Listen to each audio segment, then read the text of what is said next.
তারা ভারতের অংশ হতে চায়।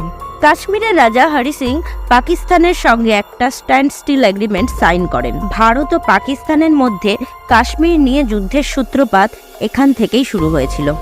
হ্যালো ভিউয়ার্স, আজকের দিনে দাঁড়িয়ে পিওকে অর্থাৎ পাকিস্তান অধিগৃহীত কাশ্মীরে আন্দোলন শুরু হয়েছে, এটা কম বেশি আমরা সবাই জানি।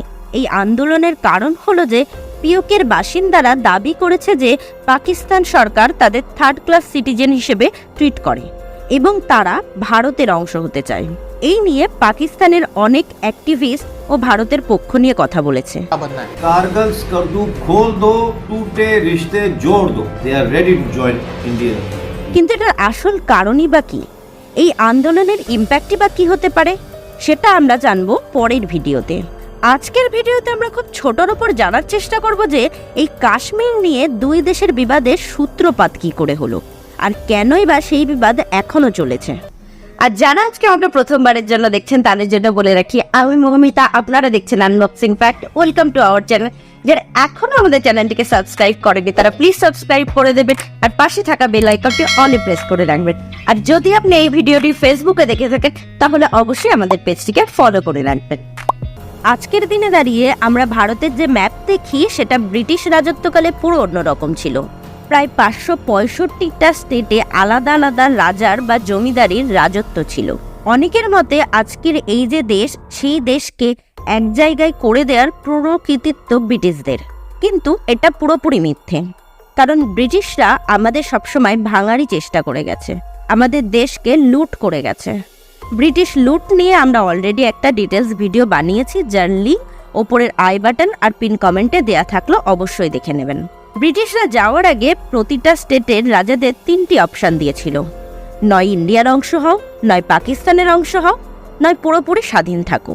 এই একই অপশান তৎকালীন কাশ্মীরের কাছেও রাখা হয়। সর্দার বল্লভভাই প্যাটেলের সহযোগিতায় বাকি সব রাজ্য ভারতের অংশ হতে রাজি হয়ে গেলেও কাশ্মীরের ক্ষেত্রে ব্যাপারটা হয় পুরো অন্যরকম।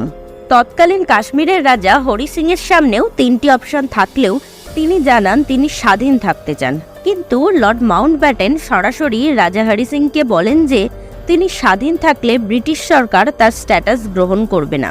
15ই আগস্টের আগে তিনি ভারত অথবা পাকিস্তান যে কোনো একটা দেশকে বেছে নিতে পারেন, ডিসিশন যেটাই হবে ব্রিটিশ সরকার সেটাই অ্যাকসেপ্ট করে নেবে। এরপরও রাজা হরি সিং স্বাধীন থাকারই ডিসিশন নেন।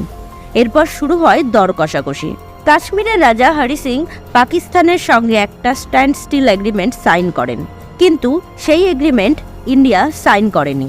এবার অনেকেই আপনারা ভাববেন যে তার মানে এরপর পাকিস্তান তো কাশ্মীরের বন্ধু হয়ে যায়, কিন্তু পাকিস্তান কাশ্মীরের ওপর আলাদা রকম প্রেসার দেওয়া শুরু করে। ফুড সাপ্লাই চেইন ভেঙে দেওয়া হয়, পেট্রোল ডিজেলের রপ্তানি বন্ধ করে দেওয়া হয়, ট্রেন সার্ভিসও বন্ধ করে দেওয়া হয় এবং এর সঙ্গে সঙ্গে কাশ্মীরের ওপর আক্রমণ করার জন্যও তৈরি হতে থাকে। এরপর 1947 সালের 27শে অক্টোবর পাকিস্তান কাশ্মীরের ওপর আক্রমণ করে।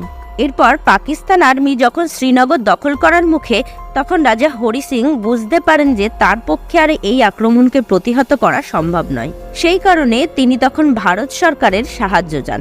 ভারত সরকার থেকে সরাসরি জানানো হয় যে ভারত সরকার তাকে তখনই সাহায্য করবে যখন তিনি ইনস্ট্রুমেন্ট অফ অ্যাকসেশনে সই করবেন। হরি সিং রাজি হয়ে যান। তিনি সাইন করে দিলেও এর সাথে সাথে আর একটা শর্ত যুক্ত হয়ে যায় যে কাশ্মীরের ল অ্যান্ড অর্ডার ঠিক হয়ে গেলে পুরো কাশ্মীরে একটা গণভোট নেওয়া হবে। তারপর সেখানের জনগণ যে দেশে যাওয়ার ইচ্ছে প্রকাশ করবে কাশ্মীর সেই দেশেরই অন্তর্ভুক্ত হবে। কিন্তু পাকিস্তান এই ইনস্ট্রুমেন্ট অফ অ্যাকসেশন মানেনি, কারণ পাকিস্তান মনে করেছিল যে চাপ দিয়ে রাজা হরি সিংকে দিয়ে এটা করানো হয়েছিল। ভারত ও পাকিস্তানের মধ্যে কাশ্মীর নিয়ে যুদ্ধের সূত্রপাত এখান থেকেই শুরু হয়েছিল। ভারত পাকিস্তানের যুদ্ধ চলার সাথে সাথে লর্ড মাউন্টব্যাটেনের সহযোগিতায় জওহরলাল নেহেরু আর পাকিস্তানের প্রধানমন্ত্রী লিয়াকত আলী খান একসঙ্গে বসে দিনের পর দিন আলোচনা করলেও কোনো সমাধান সূত্র বেরোয় না। 1947 সাল এইভাবেই কেটে যায়। এরপর ভারত সবথেকে বড় ভুলটা করে বসে। ভারত ইন্ডিয়ান মিলিটারির ওপর বিশ্বাস না করে লর্ড মাউন্টব্যাটেনের ওপর বিশ্বাস করে কাশ্মীর সমস্যার সমাধানের জন্য ইউনাইটেড নেশনে যায়। ভারতের কাছে প্রমাণ হিসেবে ইনস্ট্রুমেন্ট অফ অ্যাকসেশন ছিল, আর এটা ছিল পুরোপুরি ভারতের অভ্যন্তরীণ বিষয়। এটাতে ইউনাইটেড নেশনকে জড়ানো ছিল ভারতের সবচেয়ে বড় ভুল। কিছুদিন সময় দিলে ভারতীয় আর্মি কাশ্মীরে ঠিক জিতেই যেত। ইউনাইটেড নেশন ভারত বা পাকিস্তান কারোর কথা না শুনে কাশ্মীরকে দুটো ভাগে ভাগ করে দেয়। ইউএন একটা সিজফায়ার লাইন এঁকে দেয় যেটা এখনকার এলওসির সঙ্গে মিলে যায়, আর এটাও বলে দেয় যে ভারত আর পাকিস্তানের আর্মি পেছনে সরে যাবে। তারপর কাশ্মীরে একটা গণভোট নেওয়া হবে।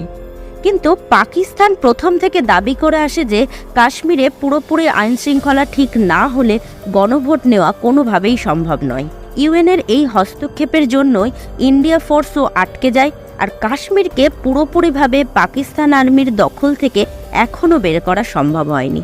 এরপর 1 জানুয়ারি 1949-এ ভারত নিজেদের আর্মির প্রভাব কাশ্মীরের ওপর কমিয়ে দিলেও পাকিস্তান আর্মি নিজেদের কন্ট্রোল একই রকম রেখে দেয়, যার ফলস্বরূপ জম্মু কাশ্মীর আর লাদাখের 1/3 এখনও পাকিস্তানের দখলে, যার মধ্যে গিলগিট বালুচিস্তান এবং যেটাকে পাকিস্তান আজাদ কাশ্মীর বলে সেটার ওপর পাকিস্তানের পুরোপুরি কন্ট্রোল থেকে যায়। কিন্তু ইউনাইটেড নেশন বা কোনো ইন্টারন্যাশনাল এজেন্সি ভারত বা পাকিস্তান কারোরই পলিটিক্যাল ম্যাপকে মান্যতা দেয় না। নো ফার্স্ট অ্যাটাক, এই পলিসির জন্য ইন্ডিয়ার কোনোদিনও পিওকেতে অ্যাটাক করেনি। বর্তমানে পাকিস্তান অধিগৃহীত কাশ্মীরে যে আন্দোলন চলছে তার বীজ আজ থেকে 76 বছর আগেই পোতা হয়েছিল। ভিডিওর প্রথমেই আপনাদের বলেছি পরের ভিডিওতে বর্তমানে পিওকের প্রবলেম নিয়ে আমরা আলোচনা করব। দেখতে হলে অবশ্যই চোখ রাখুন আমাদের চ্যানেল আনবক্সিং ফ্যাক্টে। ভিডিওটি ভালো লাগলে লাইক, কমেন্ট আর শেয়ার করবেন, আর এরকম ভিডিও আরও দেখতে হলে সাবস্ক্রাইব করে আমাদের পাশে থাকবেন।